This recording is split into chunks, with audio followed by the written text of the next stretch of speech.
ज्या पुतळ्याचं पंतप्रधानांनी उद्घाटन केलं तो छत्रपती शिवाजी राजांचा पुतळा पडणं ही संपूर्ण महाराष्ट्रातील जनतेच्या मनाला लागलेली गोष्ट आहे।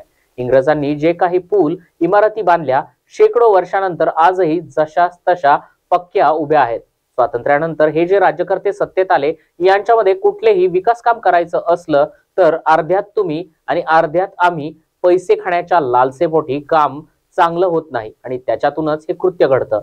महाराष्ट्रातील प्रत्येक शिवप्रेमींची भावना दुखावलेली आहे। येथून पुढे सरकारनं पुतळे बांधायचे असतील तर विकास कामं करायचे असतील तर पैसे न खाता इंग्रजांच्या कामांच्या बाबतीत आदर्श घेतला पाहिजे। यामध्ये जे कोणी दोषी असतील त्यांच्यावर कारवाई झालीच पाहिजे अशी प्रतिक्रिया रविकांत तुपकर यांनी व्यक्त केली आहे। नाही नाही असं आहे, मी भेट घेतली नाही, म्हणजे मी काही भेट घ्यायला नाही गेलो। तिथे जेवण होतं।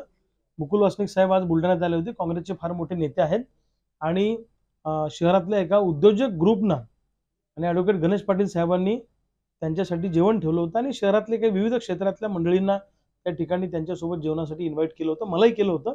त्या निमंत्रणावरून मी त्या ठिकाणी जेवायला गेलो होतो। कुठली राजकीय चर्चा मुकुल वासनिक साहेबांसोबत आमची झालेली नाहीये। आणि राहिला प्रश्न आमचे सहकारी बुलढाणा लढणार हे जे टाकतात, तर आम्ही सांगितलेलं आहे की 6 जागा आम्ही लढणारच आहे।